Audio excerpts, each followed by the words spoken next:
Bismillahirrahmanirrahim. Bismillah wa bihamdih. Assalamualaikum warahmatullahi wabarakatuh. Alhamdulillah. Alhamdulillahilladzi an'ama alaina ni'matal imani wal islam. Segala puji hanya milik Allah yang mengkaruniakan kita nikmat iman wal islam. Wa jama'ana fi hadzal makan fi khairin wa lutfin wa afiyah. Dan mengumpulkan kita, mendudukkan kita bersama, menyimpuhkan kita di majelis ini dalam keadaan sehat walafiat. Wassalatu wassalamu ala sayyidina maulana Muhammad. Salawat dan salam hanya terlimpah sepenuh-penuhnya kepada Nabi yang mulia, Nabi besar Muhammad sallallahu alaihi wasallam. Wa huwal qail, dan beliaulah yang mengatakan khairukum man ta'allamal Qur'an wa 'allamah. Sebaik-baik kalian adalah yang belajar Al-Qur'an dan kemudian mengajarkannya. Allahumma shalli wa sallim wa barik alaihi wa ala alihi wa ashabihi wa man tabi'a hudah ila yaumiddin, amma ba'd. Yang sama-sama kita hormati dan kita muliakan guru kita yang sekarang tengah dalam perjalanan, yaitu Al-Mukarram Kiai Haji Bahauddin Nur Salim, ya, Gus Baha. Tadi katanya TGB, Tuan Guru Baha. Ya benar itu, pas ya. Alhamdulillah. Kita doakan mudah-mudahan beliau yang sedang dalam perjalanan bisa selamat, sehat sampai, dan insya Allah berbagi ilmu dengan kita semua. Bapak Ketua Badan Wakaf yang saya hormati, Bapak Rektor, Bapak-bapak para pembantu Rektor, dan para cerdik cendikia yang ada di belakang saya yang tidak dapat saya sebutkan satu persatu, semua saya hormati, saya takzimi. Para hadirin dan hadirat sekalian, Bapak-bapak dan Ibu hadirin jamaah ngaji bareng pada pagi hari ini. Mudah-mudahan kita semua dirahmati Allah. Bapak Ibu, dulu seorang guru saya, Syekh Abdul Ghafur Mustafa almarhum, beliau mengatakan bahwa risalah agama itu kalau diringkas dalam satu kalimat, risalatul Islam adalah is'adul insan fid dharain. Jadi Islam itu datang adalah is'adul insan fid dharain, yaitu untuk membahagiakan manusia di dunia maupun di akhirat. Beliau mengatakan semua maqasidus syariah, termasuk tentu sumber utama kita berislam, yaitu Al-Quran dan juga hadis atau sunnah Rasulullah sallallahu alaihi wasallam, itu dihadirkan oleh Allah dalam ruang kehidupan ini. Al-Quran itu kan kalamullah yang qadim, ya. Kalamullah yang qadim itu bahkan yang melekat pada zat Allah. Tapi ya, kalamullah yang qadim yang melekat pada zatnya itu, Allah bermurah untuk menghadirkannya, ya, dalam wujud huruf-huruf, kata-kata, kalimat-kalimat yang kemudian menjadi sekumpulan ayat, lalu menjadi surah dan menjadi satu mushaf dalam 22 tahun lebih diturunkan kepada Rasul. Itu adalah untuk membahagiakan manusia. Ini perlu kita ingat. Perlu kita ingat karena memang terkadang, ya, bahkan bukan hanya orang yang tidak suka pada agama yang mengatakan agama itu menyulitkan atau memberatkan. Bahkan pun kadang kita sebagai umat Islam tanpa sadar kita juga menghadirkan agama dalam bentuk yang menyulitkan. Karena itu Allah Subhanahu wa taala, Bapak-bapak Ibu, kan di awal surah Toha, ya. Bismillahirrahmanirrahim. Toha ma anzalna 'alaikal Qur'ana litashqa. Kami tidak turunkan Al-Qur'an ini untuk kemudian membuatmu itu kesulitan.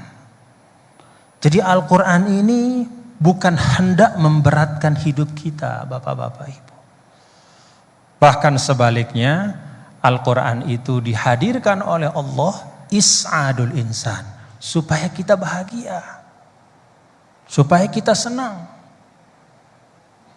Maka kalau kita sebagai umat Islam hari ini atau kapanpun ya, merasa sumpek dengan keislaman kita, ya, merasa berat di dalam kita sebagai seorang muslim, maka itu sama sekali bukan salah agama.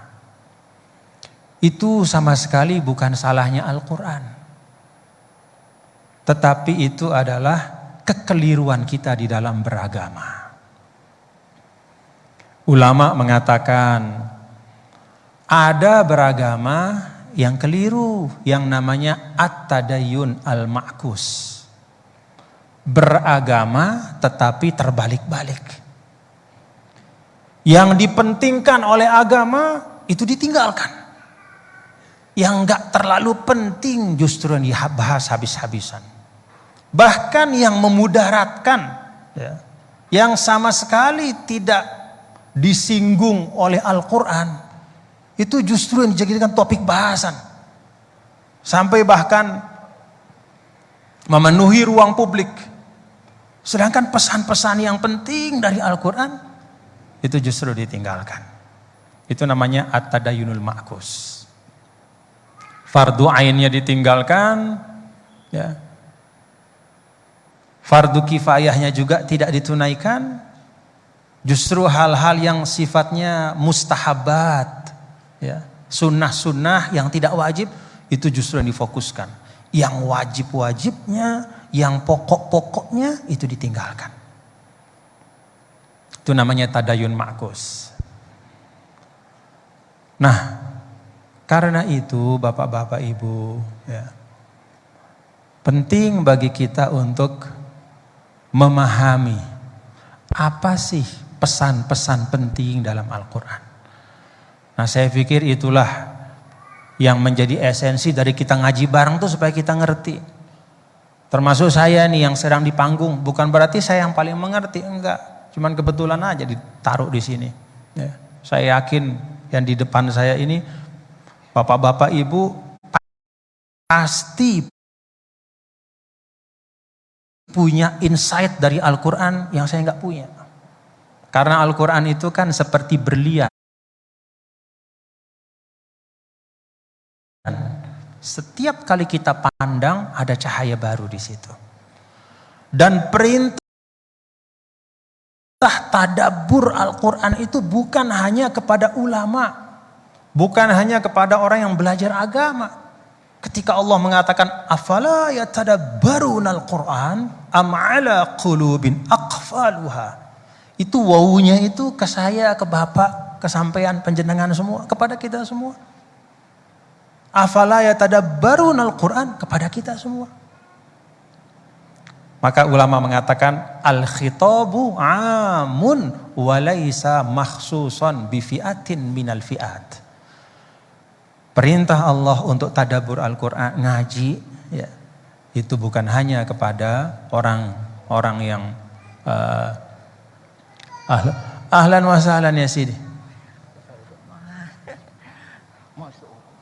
Ahlan wa sahlan. Saya putus dulu lah ya, biar sesuai urutan ngaji bareng, biar beliau yang mengawali. Ya. Ahlan wa sahlan. Jadi Gus ya, Al-Mukarram Syekhna Kiai Haji Bahauddin Nur Salim, saya baru muqaddimah menyampaikan bahwa perintah tadabbur Al-Quran itu khitabnya umum kepada semua. Jadi kita semua diminta memang ngaji bareng Al-Quran. Ya. Kemudian saya sampaikan yang kedua, bahwa kan beliau ini Syekhna selalu mengajak kita untuk berbahagia dalam beragama. Ya. Saya sampaikan tadi dalam pengantar Gus bahwa seorang guru saya, Syekh Abdul Qobur Mustafa menyampaikan kalau bisa diringkas tujuan Islam dihadirkan dalam kehidupan adalah is'adul insan fid darain. Supaya manusia yang beragama ini itu bahagia di dunia dan di akhirat. Ya. Dan saya sampaikan tadi sedikit bahwa kalau ada hal-hal yang membuat kita sumpek di dalam beragama, ya, kalau ketika kita mendekat kepada agama itu kok rasanya semakin berat, gitu ya. Mungkin, ya, karena keberagamaan kita itu yang disebut oleh para ulama at-tadayyunul ma'kus. Jadi beragama cuman kebalik-balik, gitu. Yang penting ditinggalkan, yang enggak penting yang dibahas habis-habisan. Nah, saya pikir dari beliau, dari guru kita nanti kita akan simak, ya, ngaji bareng. Karena Gus, saya terus terang nggak ngerti, ya, ngaji bareng ini awalnya konsepnya kayak apa. Makanya di mobil tadi saya tanya, ini maksudnya masing-masing ngomong aja gitu, atau kayak gimana? Yang saya tanya, mal mas'ul bi a'lama minasail. Dia lebih nggak ngerti lagi dibanding saya. Dia tengok-tengok gitu. Dia bilang, pokoknya ini katanya terserah nanti Gus Baha mau kayak gimana aja. Oh ya sudah. Kalau gitu dia matbu, saya tabi. Begitu. Kalau gitu kita ikutin beliau. Nanti saya menyesuaikan kepada beliau. Jadi saya serahkan, ya, moderator langsung saja kepada Al-Mukarram Syekhna Kiai Haji Bahauddin Nur Salim untuk menyampaikan ma fatahallahu bihi, apa-apa yang Allah Ta'ala bukakan kepada beliau untuk kemanfaatan kita semua. Assalamualaikum warahmatullahi wabarakatuh.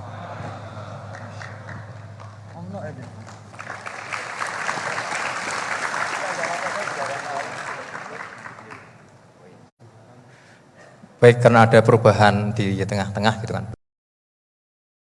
Baiklah, kami berikan waktu tadi Gus, sempat kami singgung bahwasanya di sini ada 2 TGB,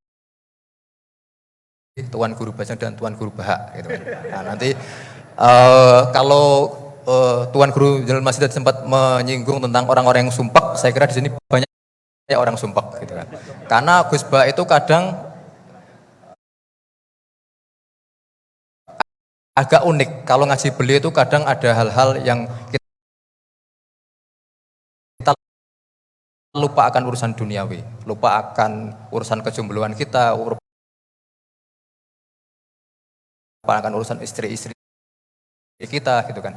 Nah, kadang orang-orang yang punya istri itu lari dari rumah mau ngaji bareng Gus Bahak. Dan istri yang pernah ikut ngaji Gus Bahak kadang akan memberikan izin langsung. Mau kemana Mas? Mau ngaji Gus Bahak, langsung izin keluar dari rumah. Ini seperti itu. Jadi karena tadi bahwa dengan ngaji Gus Bahak tadi bisa menghilangkan sumpek meskipun secara temporer. Nanti keluar dari kahar sumpek lagi. Nah, seperti itu. Baik, waktu dan tempat kami persilahkan kepada Gus Bahak untuk memulai kajian ngaji tafsir Al-Quran. Kalau tadi kalau dengan beliau pokoknya beliau terserah mau seperti apa, monggo. Assalamualaikum warahmatullahi wabarakatuh.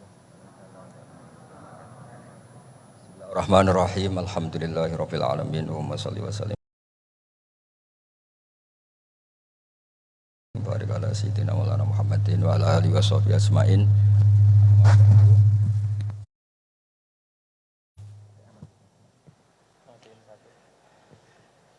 Alhamdulillah di ngaji bareng juga nggak ngerti polanya juga. Ya, yang terhormat nih wonten Bapak Rektor, wonten Mas Zainul Masdi, wonten Ketua Badan Wakaf Mas Warsono Muhammad sedanten saya hormati.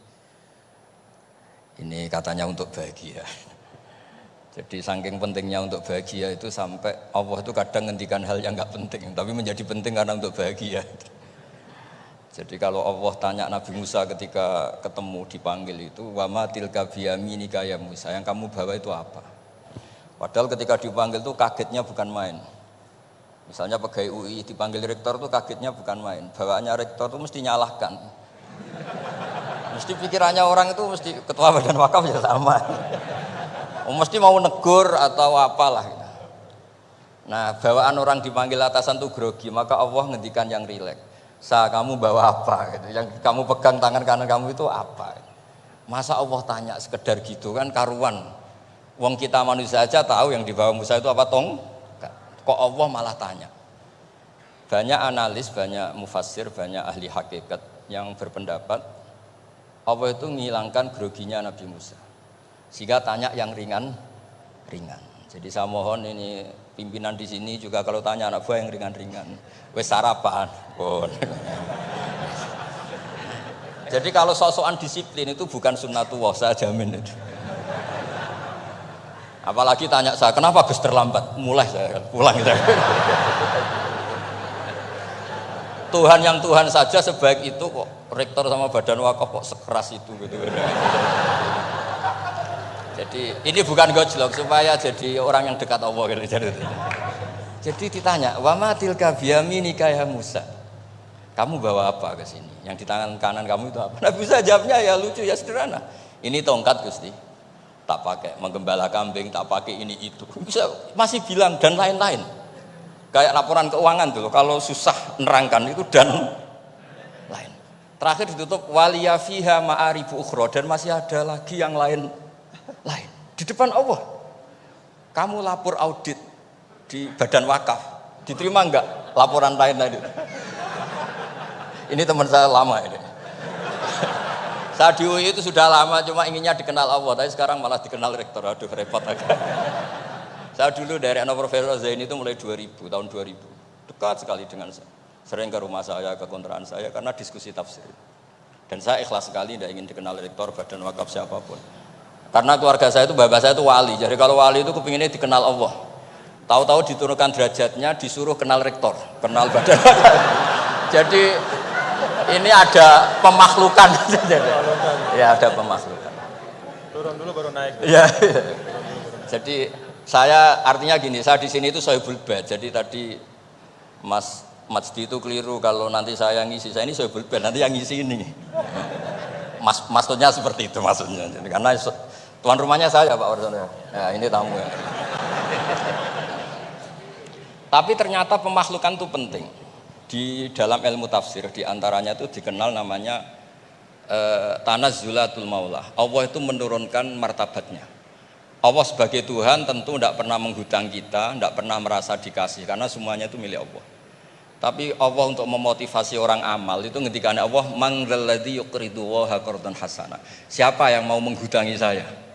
Allah itu tentu tidak butuh hutang kita karena kan semua milik kita itu milik Allah. Tapi supaya orang termotivasi amal, merasa superior, merasa heroik, saya mau menghutangi Allah, saya mau menolong Allah. Padahal Allah huwan nasir, Allah ni'mal maula wa ni'man nasir. Tapi Allah mengistilahkan dirinya intan suruwaha, jika kalian menolong Allah. Wahal yahtaju ilan nasri, tentu tidak, Allah tidak butuh pertolongan kita. Tapi itu tanazzulan.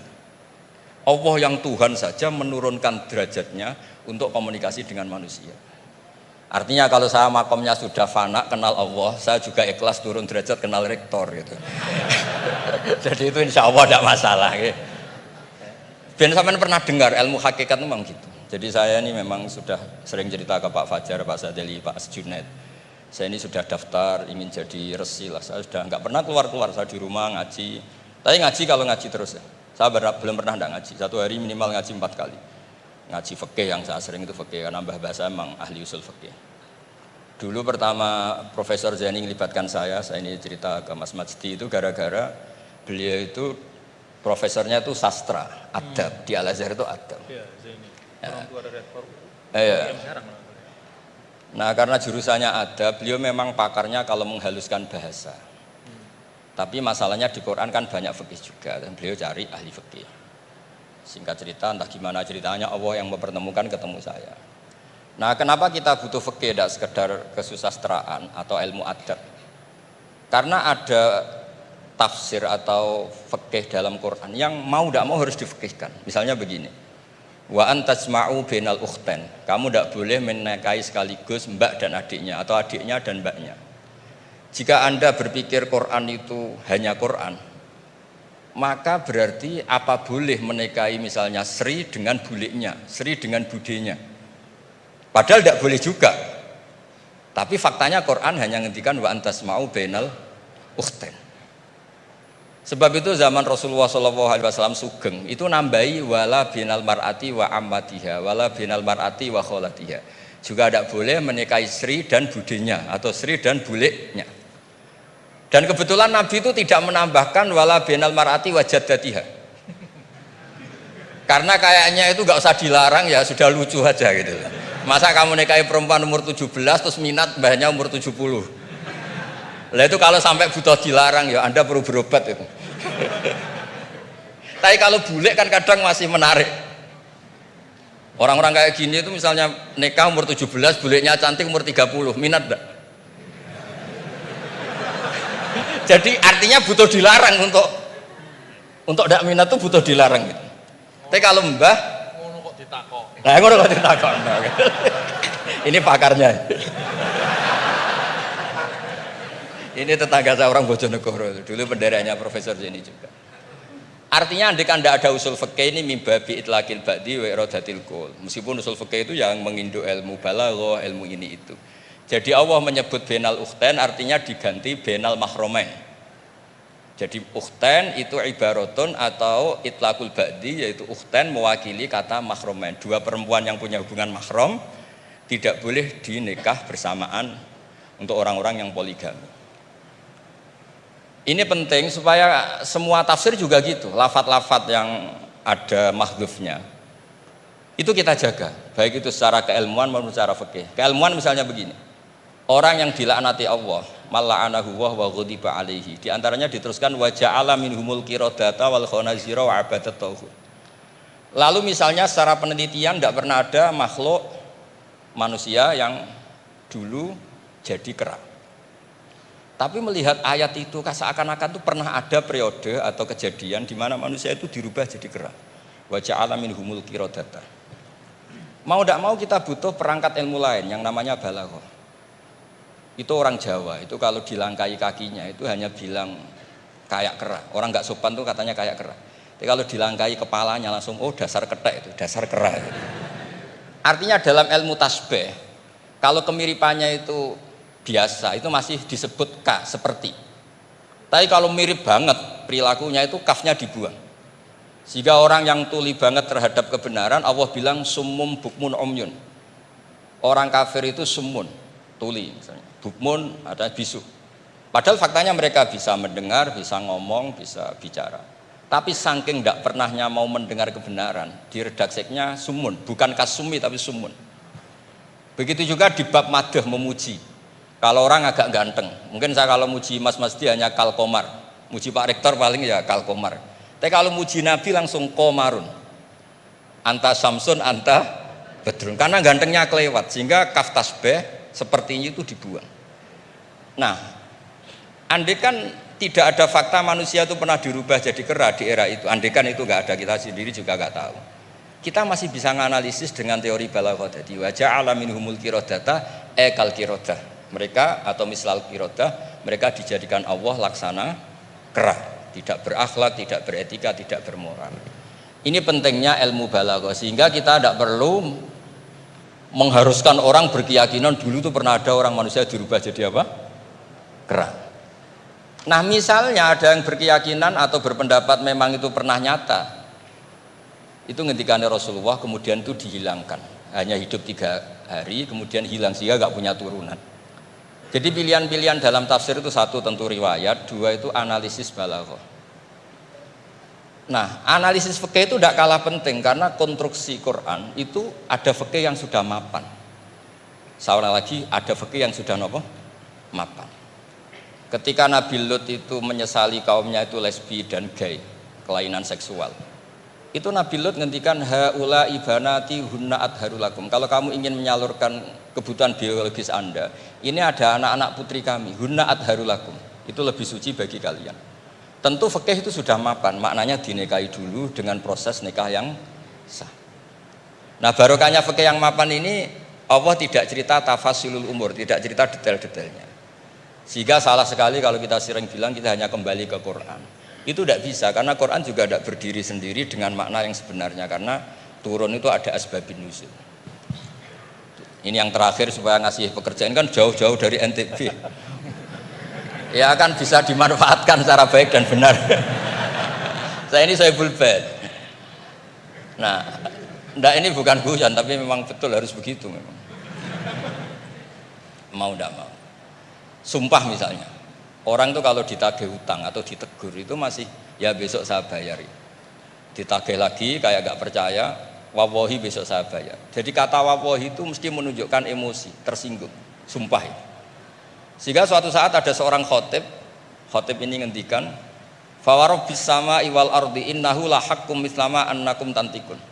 Demi Tuhannya langit dan bumi. Itu si Bedui, ada orang Arabi, orang desa. Langsung menyelasi Pak Khotib tadi. Pak Khotib, mangdalladzi akhdhafal jalil hatta alja'ahu ilal yamin. Siapa yang bikin murka Allah sehingga Allah terpaksa sumpah.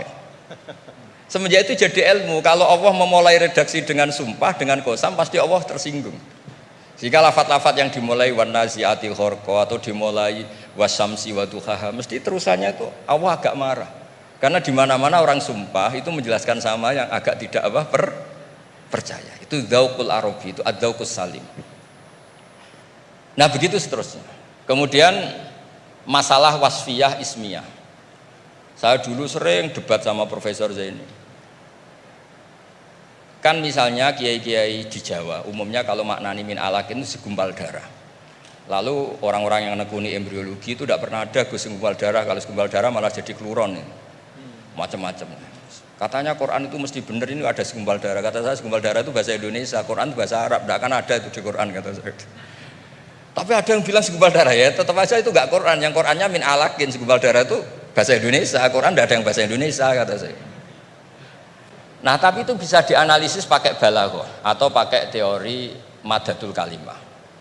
Min alakin itu dari kata aliko ya'liko alakon, sesuatu yang menempel. Jadi kalau di proses embriologi misalnya ada apa yang menempel dalam ilmu itu, yaitu yang jadi rahim, jadi anak.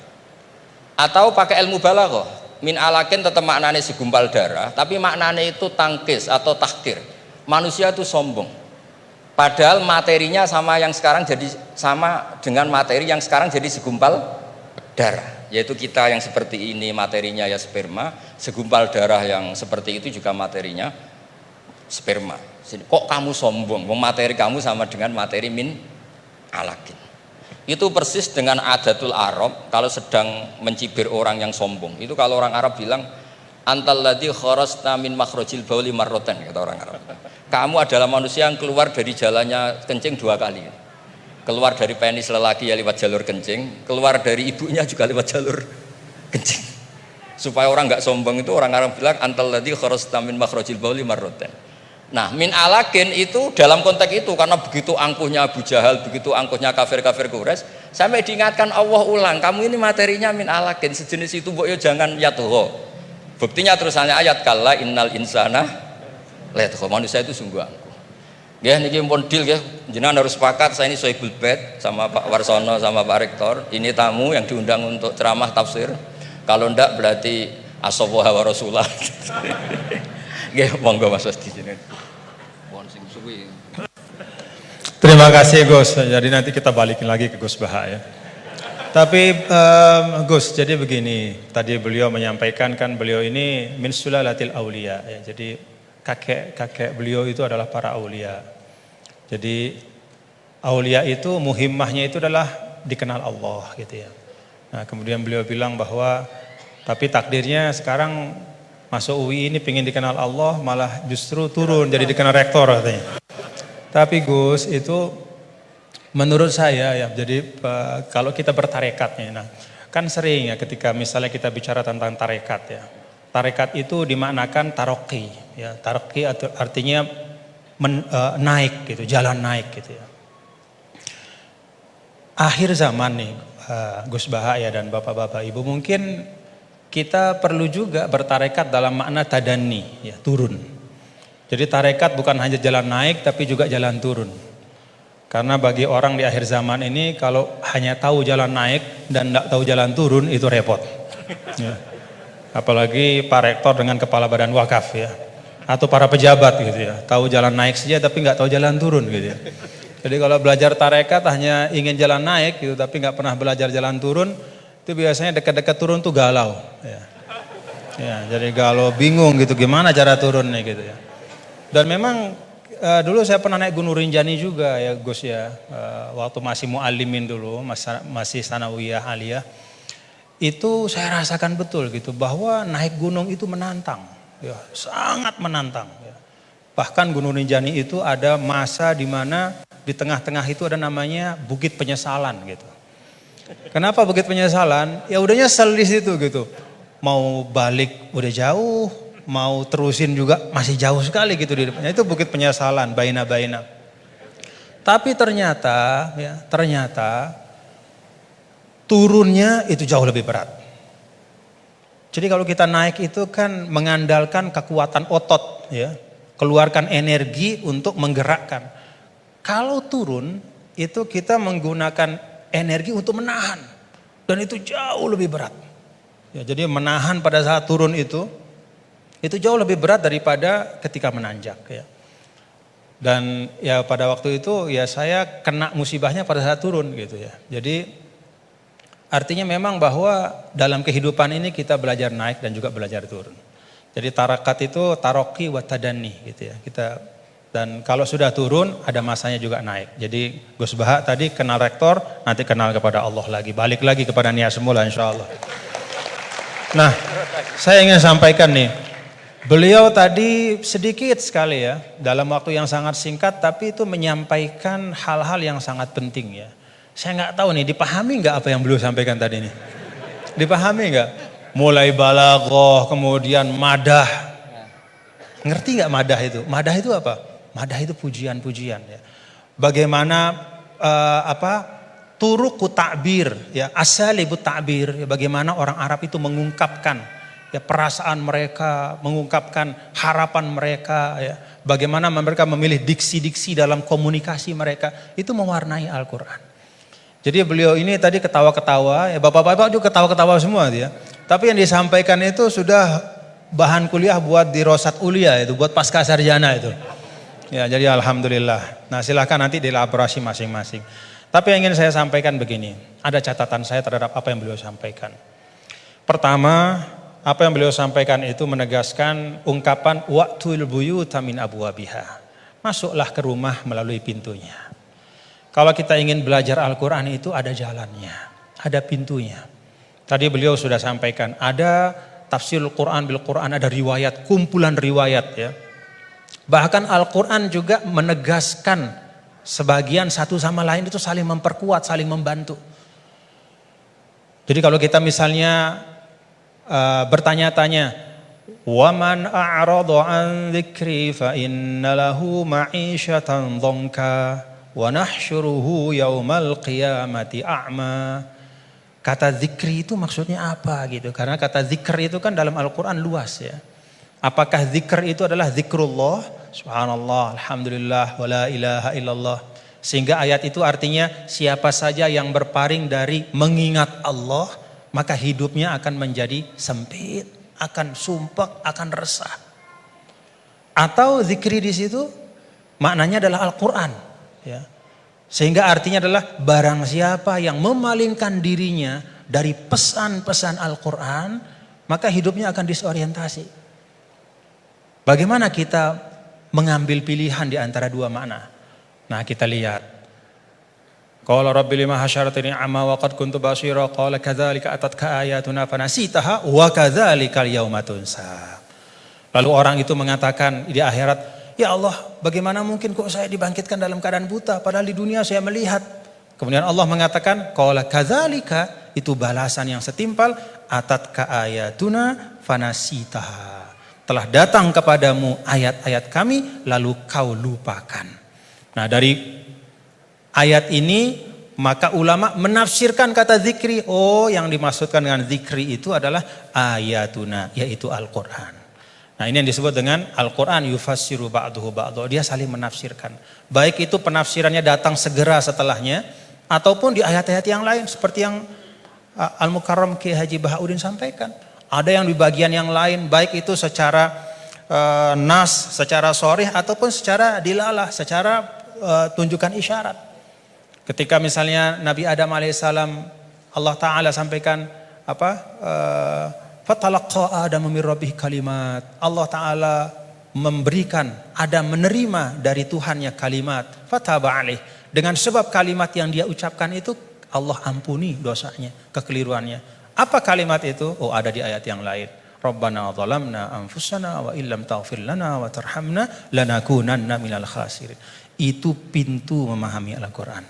Tadi Gus Bah bilang sampaikan, ada pintunya. Baik itu pintunya adalah riwayat-riwayat dari Al-Quran, dari hadis juga beliau sampaikan tadi. Al-Quran gak dibiarkan sendiri oleh Rasul, tapi didatangkan hadis untuk menyempurnakan.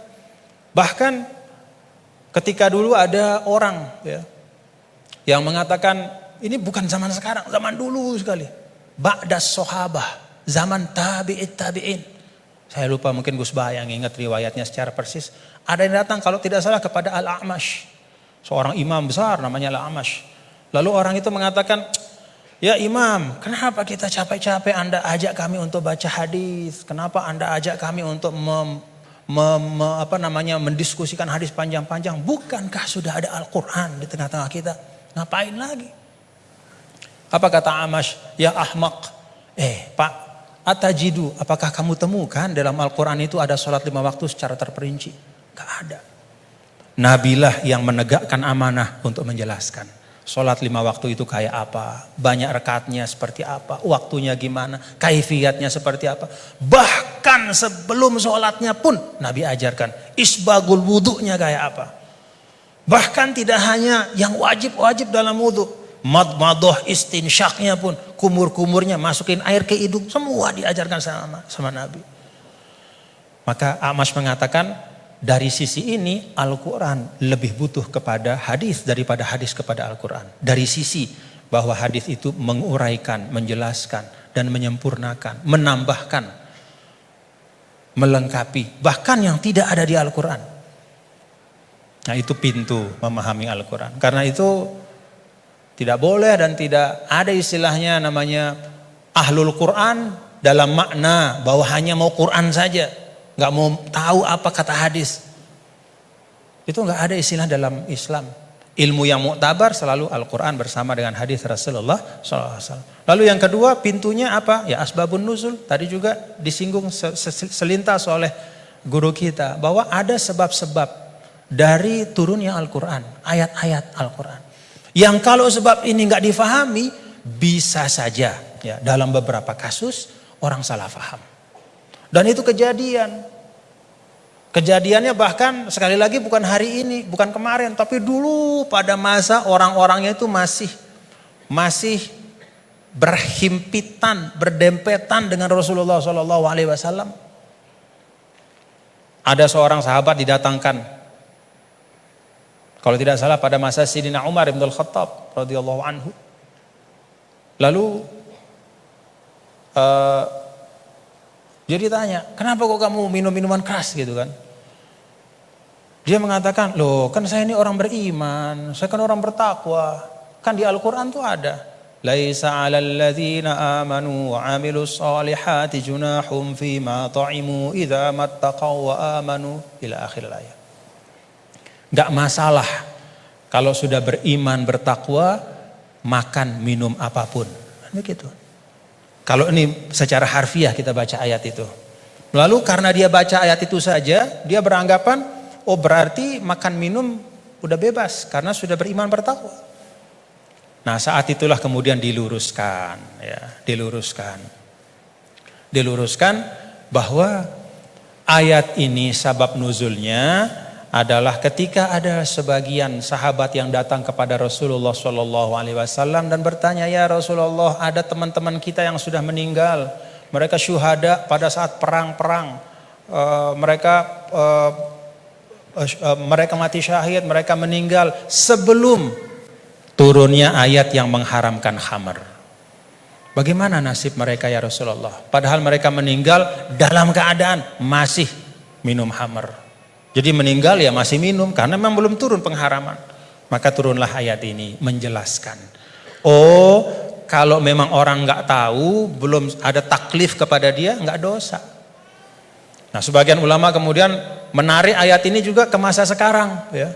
Kalau misalnya ada di tempat-tempat tertentu, misalnya ada katakanlah dakwah Islam masuk ke suatu negara misalnya, lalu para dai itu menyampaikan tentang tauhid, menyampaikan tentang rukun iman, baru disampaikan tentang rukun iman, rukun Islam, kemudian orang itu dia bersyahadat, dia baru sholat, lalu dia meninggal dalam keadaan dia masih minum khamar, pada saat belum dijelaskan oleh dai itu bahwa Islam mengharamkan khamar. Bagaimana hukumnya dia gitu? Dia masuk orang baik apa gimana? Oh enggak, berarti dia tidak terkena ya kepada kewajiban untuk menjauhkan diri dari khamar karena memang belum dijelaskan. Nah, karena itu kita bapak-bapak, saudara-saudara, kita berlapang-lapang lah seperti yang guru kita sering sampaikan, kita berlapang. Jangankan pada masa sekarang, pada masa dulu saja ketika masa Imam Ghazali, apa kata Imam Ghazali? Ini tentang dakwah. Kata Imam Ghazali, menurut saya ya, Ahlur Rum ya, orang-orang yang ada di daerah-daerah yang berjauhan, jauh dari pusat Islam. Dan karena itu dia tidak dapat pesan Islam. Dia nggak ngerti Islam itu apa. Atau Islam itu sampai tapi fi wajhin musyawash. Bentuknya udah nggak benar. Ya. Disinformasi tentang Islam. Maka kata Imam Ghazali, orang itu menurut saya hukum mereka adalah sama seperti hukum ahlul fatrah.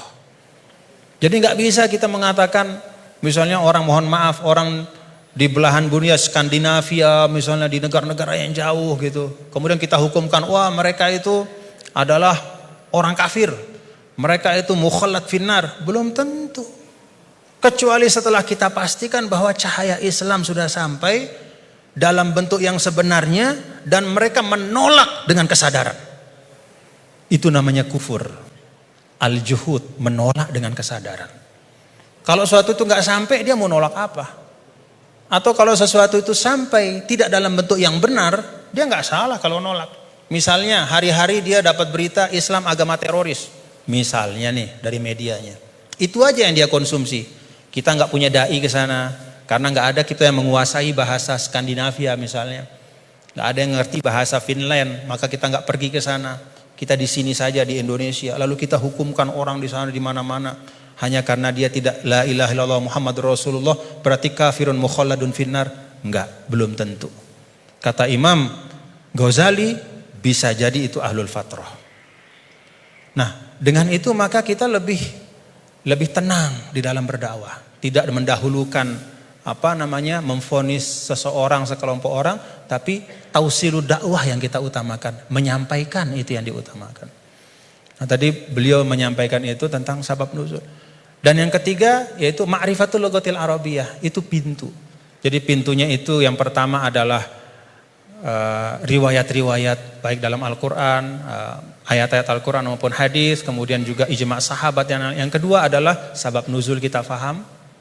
Dan yang ketiga itu mengerti ya masalikul Arab, ya bagaimana cara orang Arab bicara. Karena itu juga sangat mewarnai bagaimana Allah Ta'ala ya menurunkan kitab suci Al-Qur'annya. Dan alhamdulillah bapak-bapak, saudara-saudara, kalau kita ada ketekunan, ya ini teman-teman semua ya, kalau ada ketekunan, ya seperti sekarang kita bisa menikmati ya.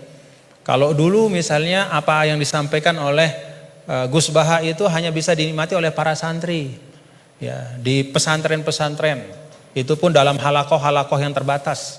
Tapi alhamdulillah berkat UII ngaji bareng kita bisa menikmati hari ini mutiara-mutiara dan keindahan Al-Quran. Alhamdulillah. Saya balikin lagi kepada Gus Baha sebagai Sohibul Bait.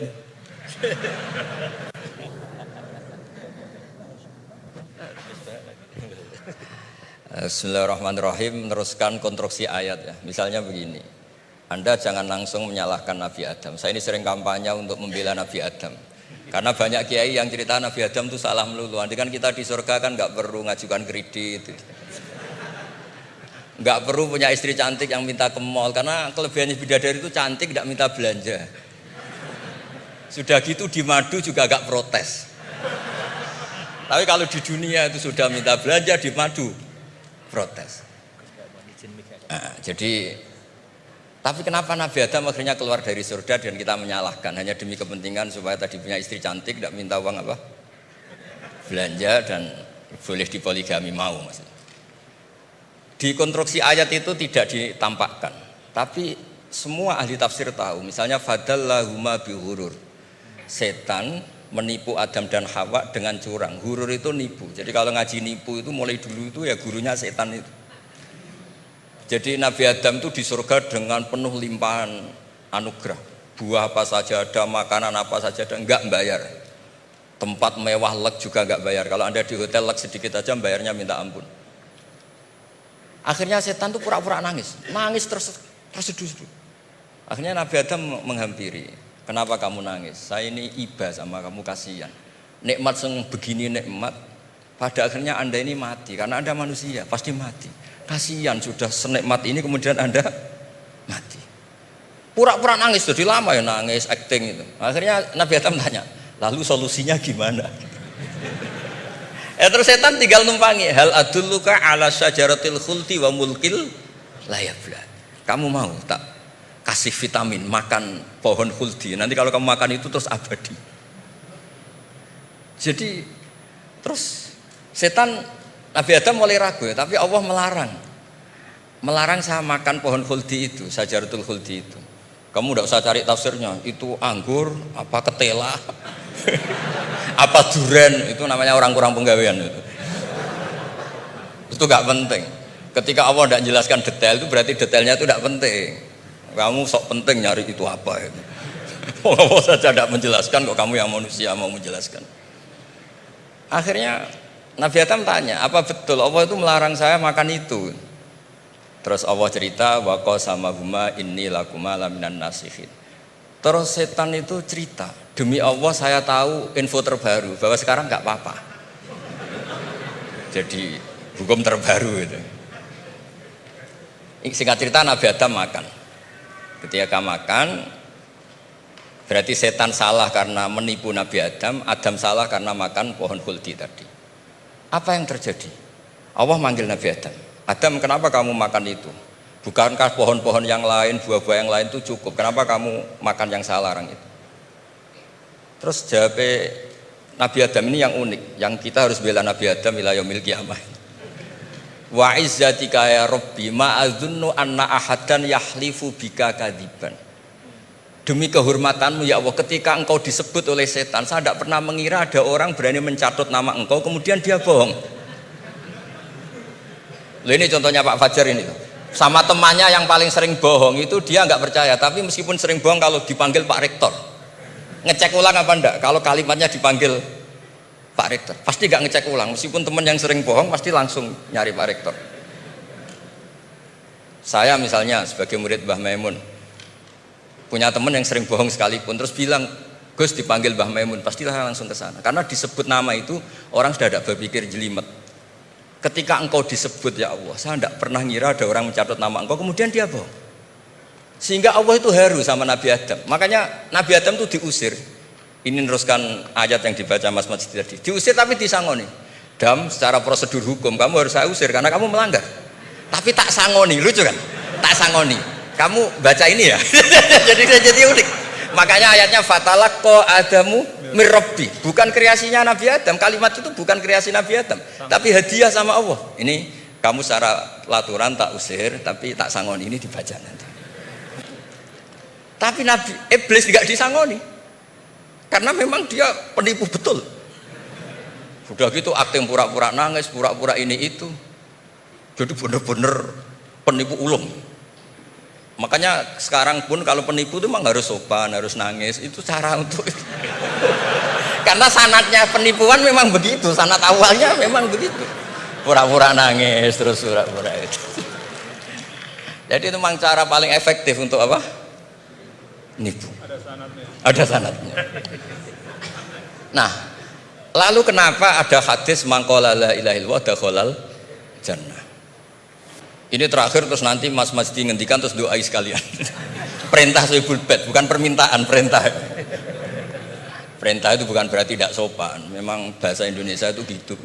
Permohonan itu mesti diabaikan. Kalau perintah itu agak tegas.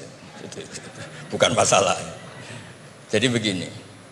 Saya ulang lagi konstruksi ya, konstruksi ayat fadallahuma bihurur. Kenapa mangqala la ilaha dakhalal jannah? Itu unik. Kalau kita baca hadis, ada orang itu pendosa, salahnya sudah minta ampun.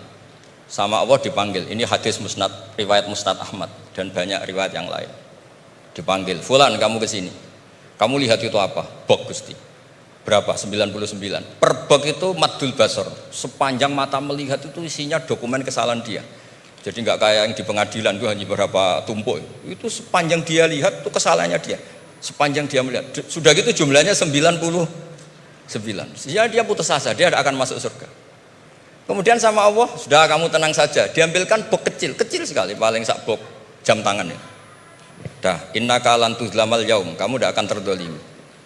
Kenapa Gusti? Ini kamu punya kebaikan ini kecil sekali. Ya apa efeknya Gusti? Kan nggak ngefek kesalahan seperti itu. Kemudian bandingannya hanya kebaikan sekecil itu. Dah, kamu tenang aja. Setelah ditimbang, bok 99 yang jumlahnya maddul basor kira-kira 3 kilo.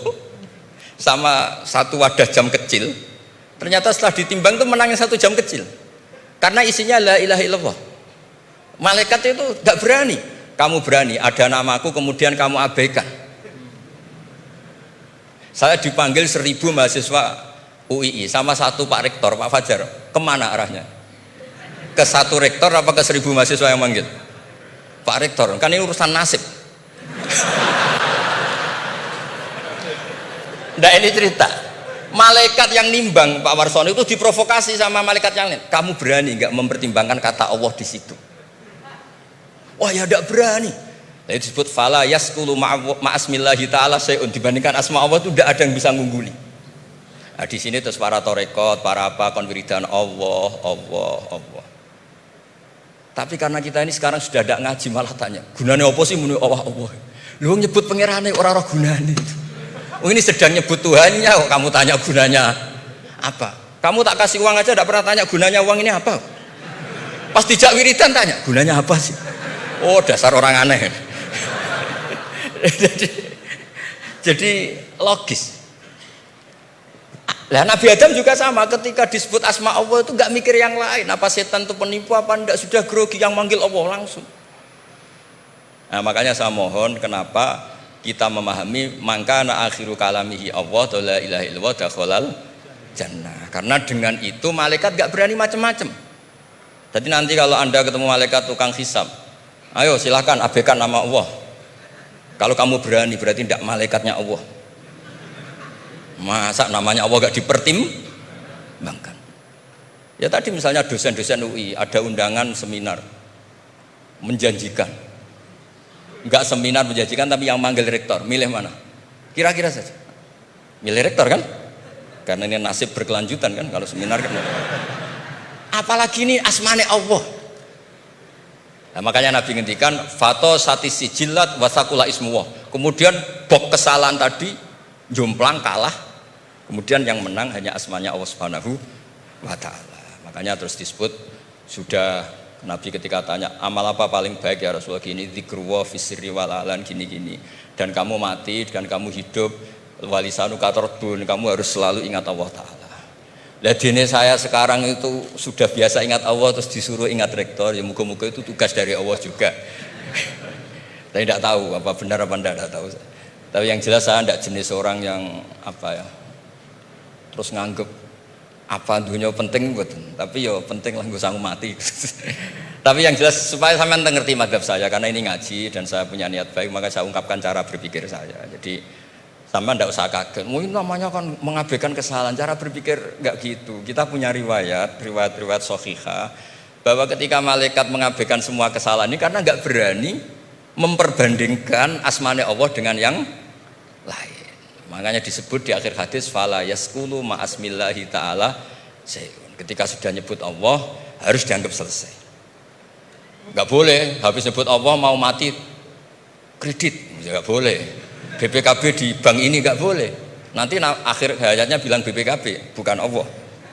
Nggak harus kata Allah itu mengunci. Disebut akhiru kalami. Lah kalau sampean tanya, kenapa itu menjadi penting? Karena tadi malaikat tidak akan memperbandingkan Allah dengan yang lainnya. Makanya ketika ulama-ulama sufi, kalau kamu habis salah istighfar, nanti di sohifah kamu akan ditulis habis salah, salah. Terus di belakang ditulis, tapi setelah itu dia bilang astagfirullahaladzim. Nanti malaikat tinggal aja kamu teror. Kamu mempertimbangkan Allah apa yang itu? Ini tak ajarin. Kalau tepak ya kamu didengar, kalau tidak malah digebuki. Tidak tahu saya. Tapi itu ijazah resmi ini hari ini. Hadisnya akurat. Ijazah. Nggih ngoten mawon kok nak kesuwen kepinteran nyanyi kula. Assalamualaikum warahmatullahi wabarakatuh.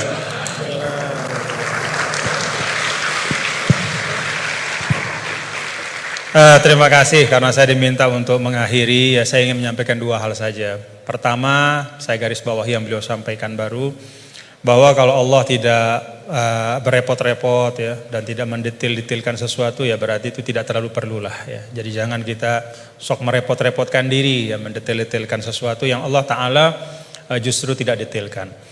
Nah artinya apa? Ya memang letakkan sesuatu pada tempatnya, dan itu menurut saya juga yang sering beliau sampaikan ya, bahwa dengan meletakkan sesuatu pada tempatnya itulah menjadi asas kebahagiaan. Ya, jadi kalau kita tahu menempatkan sesuatu pada tempatnya, ya kita akan lapang-lapang saja ya, menyikapi nikmat, musibah dan segala macam.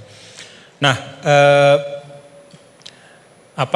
kalau kita lihat nih, pertanyaannya apa sih yang dipentingkan oleh Allah dalam Al-Quran? Ya, kalau kita lihat, ya tentu Allah Ta'ala yang maha tahu apa-apa yang paling penting, yang paling utama. Ya, pokok-pokok akidah, kemudian pokok-pokok ritual ibadah. Tapi kalau kita menggunakan pendekatan kuantitatif ya, salah satu yang sangat dipentingkan oleh Allah dalam Al-Quran adalah ranah muamalah. Jadi ranah muamalah itu luar biasa dipentingkan oleh Allah dalam Al-Quran. Ya kalau kita lihat misalnya dari sisi panjang pendeknya ayat saja, 282 Al-Baqarah itu ayat paling panjang dalam Al-Quran adalah tentang transaksi hutang piutang. Ya, itu muamalah. Dan salah kalau kita misalnya menanggapi atau mempersepsi bahwa urusan utang piutang itu urusan dunia belaka. Enggak. Ya buktinya Gus Bahak tadi nyampaikan beberapa hal tentang utang piutang dalam mengaji barang ini. Berarti sesuatu yang penting. Nah dalam ayat itu juga disampaikan, di akhir ayat tentang hutang piutang itu apa? Wattaqullah wa yu'allimukumullah. Wattaqullah wa yu'allimukumullah. Jadi bahwa muamalahmu, transaksi keuanganmu, hutang piutangmu, hal ihwal tentang keuangan itu menyangkut takwa juga gitu. Itu menyangkut takwa juga. Itu bagian dari ekspresi bertakwa kita. Hutang yang benar, menulis dengan baik, membayarnya juga dengan baik, berhutangnya pun kalau memang betul-betul butuh dan seterusnya. Dan banyak lagi di dalam Al-Quran ayat tentang muamalah. Nah saya sering sampaikan ya, bapak-bapak saudara, kalau kita misalnya menggunakan pembagian yang walaupun kita bisa perdebatkan lah ya tentang validitasnya 100%, tapi ada pembagian yang sederhana oleh para ulama. Pertama, dalam Islam itu ada disebut dengan ruang akidah ya. Yang kedua ruang ritual ibadah, dan yang ketiga adalah ruang muamalah. Semuanya itu tentu dalam makna semuanya hidup adalah ibadah, tapi kalau dibagi ruang akidah itu terkait dengan rukun-rukun iman kita, keyakinan-keyakinan pokok. Itu sifatnya tauqifi, enggak boleh dikreasikan. Jadi apa yang Allah Ta'ala sampaikan, yang berikan ya seperti tadi disangoni Nabi Adam, fatalaqa Adam bil kalimatin fataba alaih. Ya Rabbana zalamna, ya itu sudah sangon dari Allah. Ya iman itu ya kayak begitu. Kita disangoni, diberikan, ditegaskan, dibatasi. Lalu ritual ibadah juga sama, sifatnya tauqifi. Nah, pada saat muamalah itu sifatnya beda. Sifatnya itu ijtihadi ibada'i. Jadi sifatnya itu kita dikasih prinsip oleh Allah. Ruang muamalah kehidupan ini namanya sosial, politik, budaya, ekonomi ya, kita diberikan prinsip, tetapi perinciannya itu diserahkan kepada kita. Bagaimana kita memprosesnya supaya bisa menghadirkan kemanfaatan dan kemaslahatan untuk semua tanpa menghilangkan prinsip-prinsip itu. Nah, jadi kalau kita dalam konteks misalnya yang beliau sampaikan tadi, ya semua hal-hal yang ada ini selain daripada akidah dan ritual ibadah itu kan muamalah. Maka prinsipnya adalah kita saling melengkapi gitu. dan saling mengisi dalam kebaikan. Nah, kemudian yang kedua, yang terakhir, ulama juga mengatakan begini. Ketika kita belajar Al-Quran, maka kita juga belajar tentang lawazimul makna atau lawazimul faham. Ada satu kefahaman dari ayat. Nah, konsekuensi dari kefahaman itu apa? Ya, nah, itu beliau tadi juga sudah sampaikan berulang kali. Kalau kita misalnya, ini satu ilustrasi saja. Ya ayyuhalladzina amanu idza qumtum ilas salati faghsilu wujuhakum wa aydiyakum ilal marafiq wamsahu bi ru'usikum wa arjulakum ila akhiril ayah. Wahai orang beriman, kalau ingin masuk ke dalam solat, hendak solat, maka ambil air wudhu. Basuhlah muka dan seterusnya sampai akhir ayat. Secara fikih, ya tadi beliau sering mengajarkan kita, secara fikih ini tentang kewajiban kita berwudhu dengan prosesinya. Tapi ada lawazim dari ayat ini. Apa lawazim dari ayat ini? Kalau kita bicara wudhu, kita bicara sumber daya air.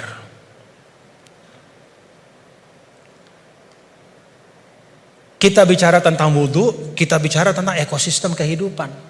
Gak ada wudhu tanpa air. Kalau wudhu tanpa air, tayamum namanya.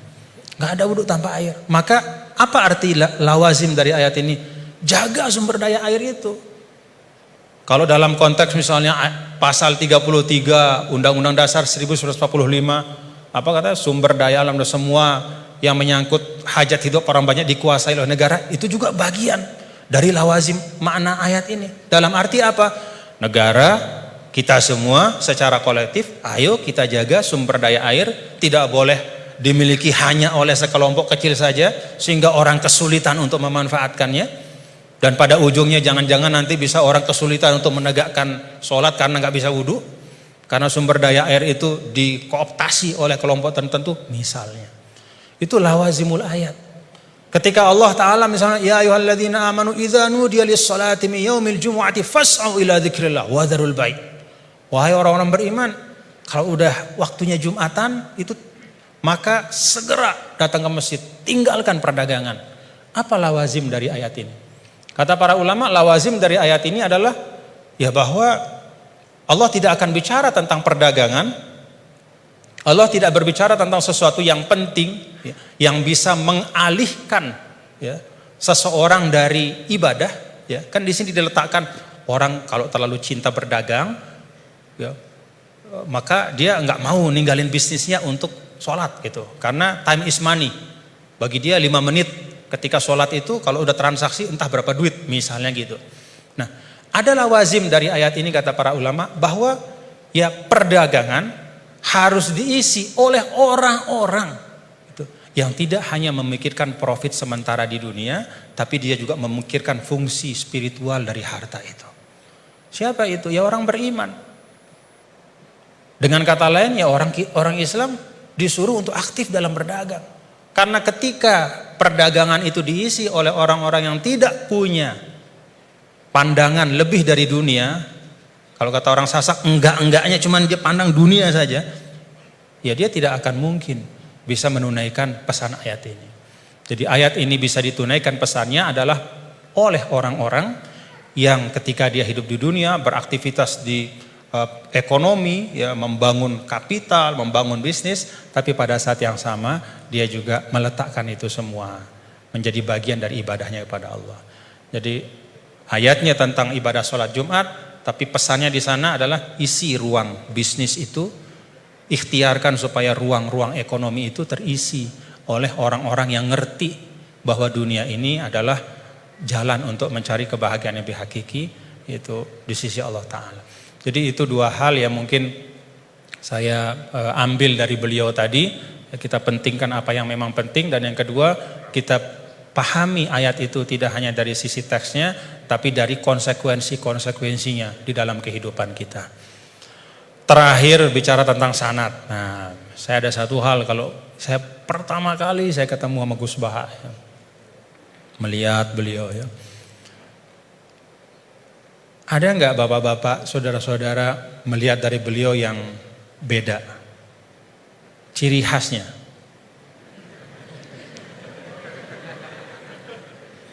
Ciri khasnya beliau itu gini. Tapi hari ini ikroman li rektor, jadi rambut gak kelihatan beliau. Alhamdulillah. Nah, karena beliau ini adalah keturunan dari aulia, dari Lasamnya, dan salah seorang dari masyayikh di Lasam itu adalah sahabat dari kakek kami dulu, Mbah Maksum Lasam. Ya, beliau bersahabat dengan Nini Ida Maulana Syekh Tuan Guru Kiai Haji Muhammad Zainuddin Abdul Majid. Itu biasanya perilaku Lasem itu ada sanatnya gitu ya. Jadi saya lagi mikir-mikir ini naruh topi begini tuh ada sanatnya enggak beliau? Ya, kita mau tahu dari beliau ya. Ala kulli hal, Bapak-bapak Saudara, terima kasih Gus atas ilmu-ilmunya dan silaturahim kita pada pagi hari ini.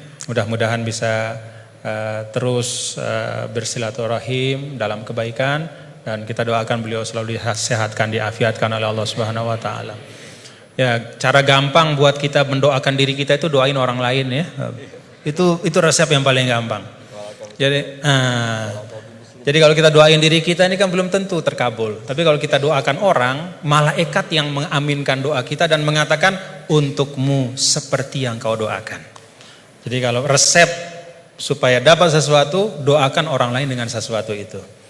Kita doakan mudah-mudahan Gus Baha sehat walafiat dan kita semua diberkahi Allah Ta'ala. Wallahul muwaffiq wal hadi ila sabilir rasyad wa huwal muwaffiq ila aqwamit thariq. Nunas maaf apabila banyak khilafan, kekeliruan. Assalamualaikum warahmatullahi wabarakatuh.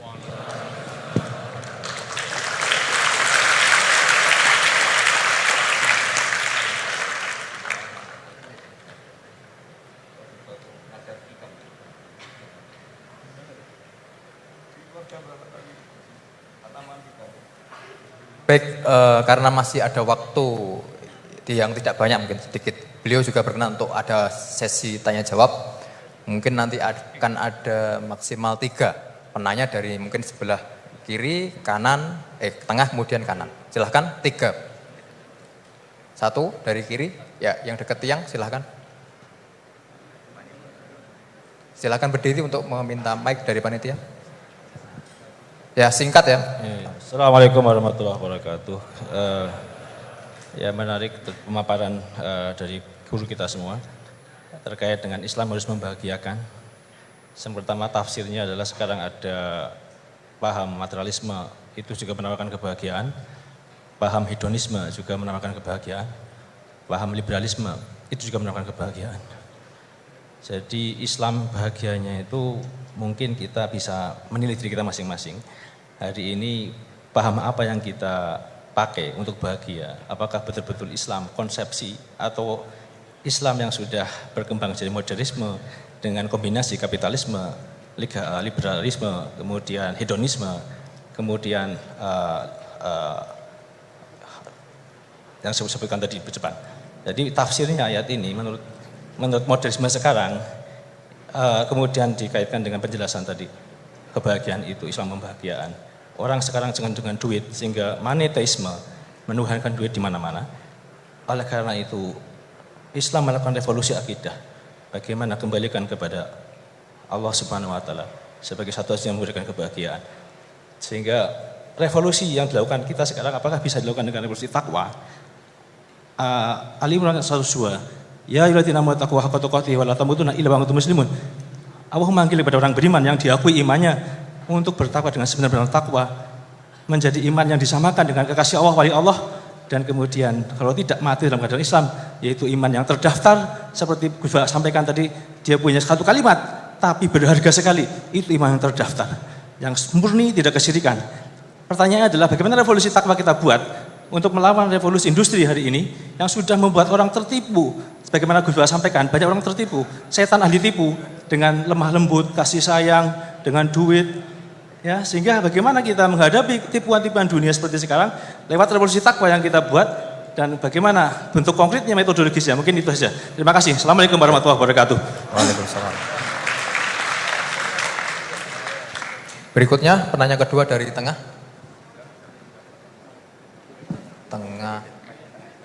Oh ya, silakan Mas Pade.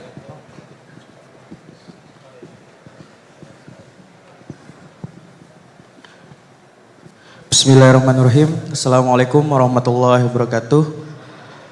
Sebelumnya terima kasih saya ucapkan kepada Pak Bajar sebagai moderator telah mempersilahkan saya dan memberi kesempatan. Sebelumnya saya memperkenalkan diri, saya Engki Kurniawan dari mahasiswa Prodi Ekonomi Islam UKAN 2020. Tanpa mengurangi rasa hormat kepada Al-Mukarram Tuan Guru dan Gus Baha, saya ingin mempertanyakan yang tadi sempat disinggung di awal, yaitu tentang tadayun ma'kus, tentang kekeliruan dalam beragama. Gitu. Kita tahu sekarang bagaimana tentang perkembangan teknologi yang menyebabkan informasi-informasi itu berkembang secara masif mengenai agama-agama gitu, tentang pelajaran-pelajaran dan tafsir Al-Quran gitu. Yang kita tahu tadayun ma'kus ini tentang bagaimana orang-orang menyampaikan yang kurang penting di atas sesuatu yang penting gitu. Nah, sebagai kami mahasiswa gitu yang masih awam tentang agama, bagaimana sih gitu cara kita menangkis agar tidak terjerumus atau terjerat dengan pembahasan-pembahasan yang kurang penting dan menjerumuskan kita ke dalam sesuatu yang sesuatu yang buruk gitu, yang kayak memunculkan perdebatan dan kontroversi. Gitu saja, Pak. Terima kasih. Wassalamualaikum warahmatullahi wabarakatuh. Waalaikumsalam. Terakhir dari Putri, paling depan, kerudung biru. Oke, silakan, Mbak. Bismillahirrahmanirrahim. Pertanyaan fikih sangat sederhana tapi saya tidak paham. Saya bacakan bagaimana cara mengajarkan istihadhah yang memudahkan kepada anak perempuan yang belum baligh, Gus Baha. Karena kalau kami jelaskan dengan menghafal dan memahami syarat-syarat tamyiz, mereka kesulitan. Dan kalau perempuan tadi sudah paham belajar istihadhah tanpa memahami tamyiz, apakah selanjutnya perempuan tersebut harus belajar istihadhah dengan memahami syarat-syarat tamyiz? Sampun. Tiga penanya. Berikutnya kami berikan kesempatan kepada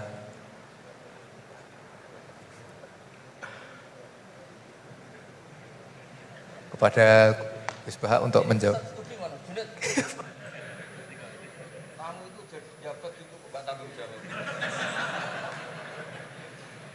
Ada DPPAI ya?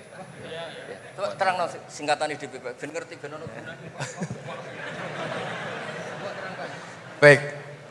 Baik hadirin yang berbahagia, di spirit yang diperintahkan oleh Gus Baha bahwasanya di UI ini ada DPPAI, Direktorat Pendidikan Pembinaan Agama Islam. Jadi menurut beliau itu maksudnya supaya jawab gajinya bentuknya akhirat.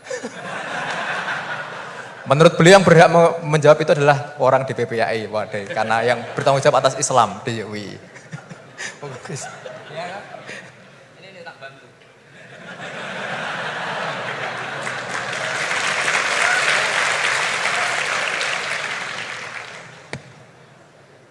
Jadi harusnya kan sudah tugas, mandat, ada SK-nya, ada fasilitasnya. Kalau gaji itu kayaknya kasar fasilitasnya. Jadi harusnya yang jawab itu ya ketua DPPAI ya. Tapi sudahlah karena saya ini orang baik tak tolong. Begini ya, jadi perspektif Islam atau taqarrub ilallah itu mulai dulu itu orang mau tidak mau subjektif, tapi hukum pokoknya sama. Misalnya orang mencintai Allah, ada yang saking mencintainya itu tidak pernah nyebut Allah. Ada wali itu mencintai Allah tidak pernah nyebut Allah. Karena dia takut ini nama sakral, jangan-jangan dilecehkan.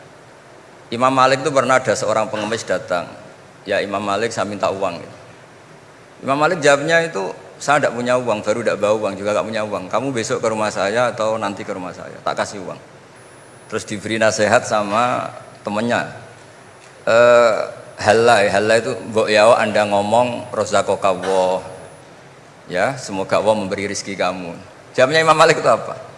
Saya masih hafal teksnya itu. Fa'ana ujillu ismallahi ta'ala an askuro indaman yakrohu sama'ahu, ada yang baca sima'ahu walau dimna jumlatin. Saya tidak mau nyebut nama Allah pada orang yang nggak suka nama itu, meskipun tuh hanya secara eksplisit. Artinya kalau dongakno itu serang di duit, jaluk duit kok kayak donga kira-kira itu. Wong saya mintanya uang kok dikasih apa? Doa. Jadi kadang-kadang orang cara mencintai Allah itu, lah ya bagi pengemis tadi rozaqallah itu maknanya kan nggak mau memberi kan? doa tadi kan disimpulkan nggak mau memberi. Sama seperti kita di Jawa ada keponakan misalnya mau mondok pamit padenya, kata padenya ya wis le tak sangoni selamat, ya sudah tak sangoni selamat. Selamat ndonga tok gak modal agak tunggale. Ya, berdoa saja tanpa modal. Nah, Sayyidina Umar radhiyallahu anhu itu diantaranya orang yang meriwayatkan hadis Inna wa ta'ala kallafani an asrifa an du'a. Allah memaksa saya, menugaskan saya supaya tidak semuanya itu dikonsultasikan kepada Allah Subhanahu wa taala. Sehingga banyak kiai kalau ada orang potongan rai mustajab, wajahnya itu tidak meyakinkan mustajab doanya. Iya saya ini miskin, utang saya banyak. Nggak akan dijazahi disuruh doa atau duha atau baca waqiah. Karena sekali itu dipraktekkan dan kita tahu potongan gak mandi, itu nanti nyalahkan institusi doa. Jute saya duha juga tetap miskin, saya doa juga tetap miskin. Daripada Allah disalahin mendingan pon sing kerja tenanan. Sayyidina Umar ketika ada orang minta uang dan minta doa, kamu harus kerja yang serius. Fa innas sama ala tumtiru daban, langit tidak akan menghujankan apa? Emas. Jadi di mana-mana mencintai itu ekspresinya macam-macam. Ada ulama yang saking senengnya umatnya Nabi seneng silaturahim. Ada ulama yang saking senengnya Nabi gak suka silaturahim dengan arti berkunjung karena itu dianggap mengganggu. Teman kita punya anak, punya istri, kadang pas harmonis kita datang terganggu. Wong saya pernah dolan di orang, pas tukaran sama istrinya, itu berhenti dulu ada Gus Pak, nanti teruskan. Ternyata orang tengkar itu diganggu juga gak suka. Jadi tiket, cek ono Gus Pak, kok terus no. Jadi ternyata orang bertengkar juga gak mau diganggu. Setelah itu tak tanya, tadi diteruskan tengkar aja, materinya lupa. Materi untuk nyerang istrinya lupa. Nah begitu juga zaman Rasulullah SAW. Banyak sahabat yang saking senengnya Nabi sering sowan istifadah. Ada yang saking senengnya Nabi nggak sowan, takut ganggu. Nabi punya keluarga, punya anak, punya istri. Ada yang saking senengnya Nabi, kalau ketemu Nabi itu melihat wajahnya sampai dia tahu detail wajah Nabi kayak apa, rambutnya kayak apa. Ada juga yang sama sekali ditanya, sifli wajah Rasulullah, tolong ceritakan ke saya wajah Nabi itu kayak apa. Saya tidak pernah melihat wajahnya Nabi. Loh, Anda ini sahabat masa tidak melihat wajahnya Nabi? Ijlalan rasa kalau ketemu beliau itu hormat sekali sampai gak berani menatap mukanya. Sama-sama seneng tapi ekspresinya beda. Saya kalau ngaji usul fikih di pondok saya sering cerita fal yukrim doifahu fal yukrim jarohu, itu Islam hanya memerintahkan ikram, memuliakan, tapi prakteknya beda-beda. Di kampung kamu ketemu tetangga tidak tanya itu sombong, tapi kalau di kota ketemu tetangga tanya namanya kepo, dianggap ganggu privasi. Sama-sama maknanya ikram. Ibnu Abbas itu kalau sholat cepatnya bukan main. Katanya seneng Allah, munajat lah, kok seneng cepat? Berarti gak begitu seneng. Tapi Ibnu Abbas kebalik cara tanya. Kenapa kamu kalau sholat cepat? Setan nata-nata mau goda saya, ternyata saya selesai. Jadi kecelik dia. itu juga ilmu. Ya artinya cara itu tidak usah distandarkan gitu ya, monggo lah, sementing ada sanatnya. Ada apa? Ada sanatnya. Ya saya seperti datang ke sini itu mungkin bagi Anda bagus. Wah Gus Pak kersorawo alhamdulillah. Jari santriku, waduh gak ngaji meneh diganggu wong UII. Jadi Anda statusnya bagi saya pengganggu. Nah, itu juga yang terjadi di tafsir. Wasab atin idza roja'tum. Ada pelanggaran tertentu di puasa itu kafarohnya itu fasyamu salasati ayamin fil haji wasabatin idza raja'tum. 7 ketika kamu pulang. Itu kata Abu Hanifah, 7 hari ini boleh dilakukan di kawasan Mekah. Asal selesai haji sudah. Tapi bagi Imam Syafi'i pulang itu harus sudah sampai rumah. Sekarang saya beri pertanyaan. Ketika Pak Fajar ini acara selesai, terus dia pamit saya pulang. Gus saya tak pulang. Bagi saya dia sudah pulang meskipun masih di jalan. Tapi bagi istrinya istilah pulang kalau sudah sampai rumah. Lalu idza raja'tum itu pulang itu menurut siapa? Mas Majdi nanti ketika sudah pamit di bandara kita bilang sudah apa? Pulang. Tapi kata istrinya belum. Sama-sama istilahnya wasabatin idza raja'tum. Ada kiai itu tidak pernah mikir Islam sama sekali. Sebenarnya sama Islam bukan main, tapi gak tahu mikir Islam. Tak tanya Islam agamanya pangeran Gus, mbok pikir keliru, ono sing duwe. Islam itu milik Allah, ya, mesti diurus sama Allah. Tidak usah kamu pikir, Allah sendiri nanti yang ngatur Islam. Ternyata saking tawakalnya nggak mikir. Ya ada juga yang mikir Islam semangat malah keliru saking semangatnya. Ya macam-macam, sama-sama mencintai Islam. Coba kalau kamu seneng sama anak-anak, anak kamu main pakai motor atau pakai ontel. Pilihannya dua, kamu peduli, ayo kawal nanti kalau jatuh, ayo kawal sama pembantu ini nanti kalau jatuh. Itu ya bukti cinta. Ada enggak? Sembarno ae wis pinter. Anakku wis pinter, nak tiba tangi dhewe, anakku sudah pinter kan. Itu juga penghormatan pada anak.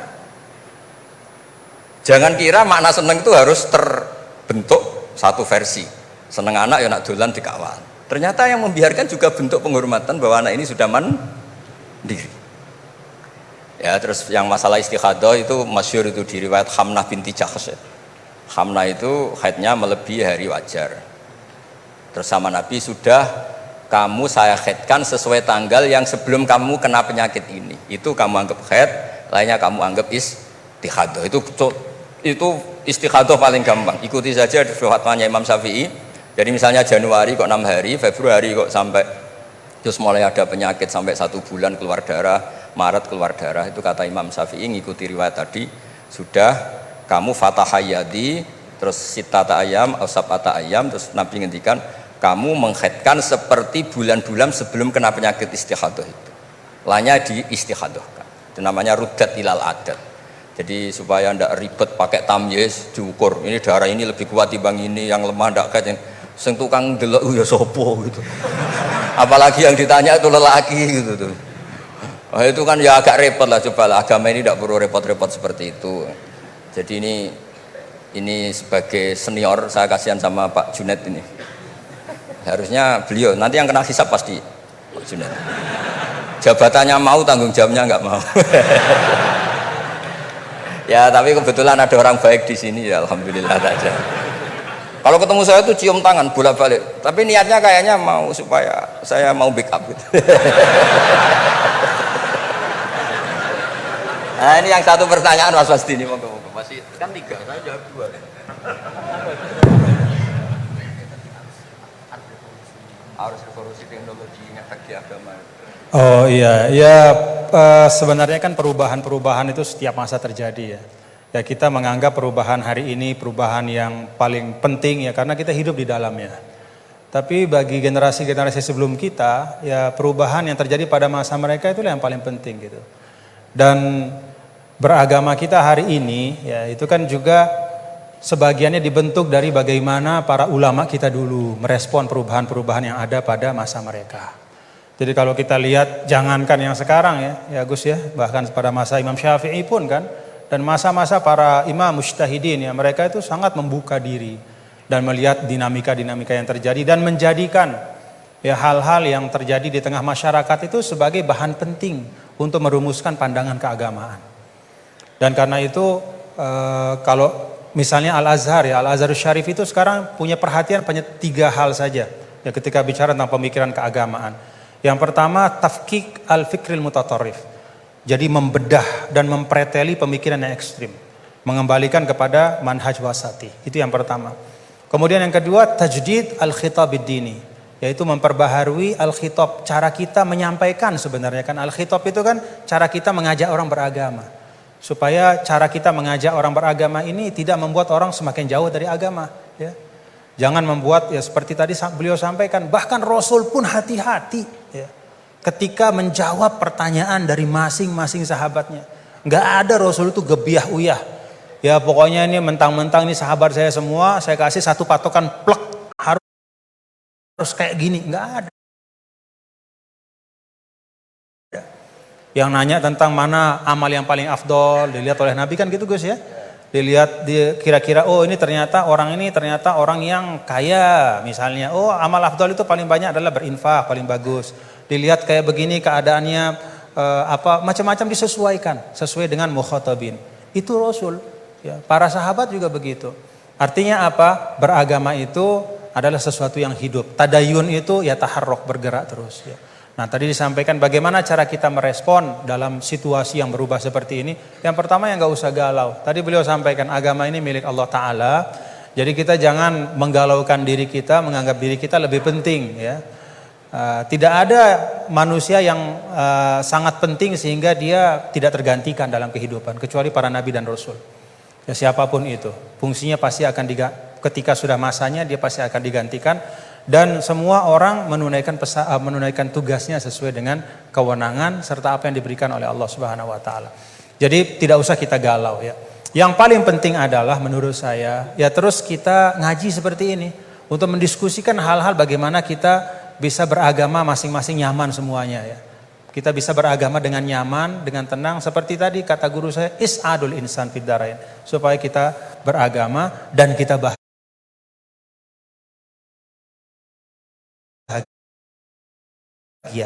ya, beragama bahagia. Ya, dan itu memang pesan dari Islam. Adapun isme-isme yang disampaikan tadi yaitu ijtihad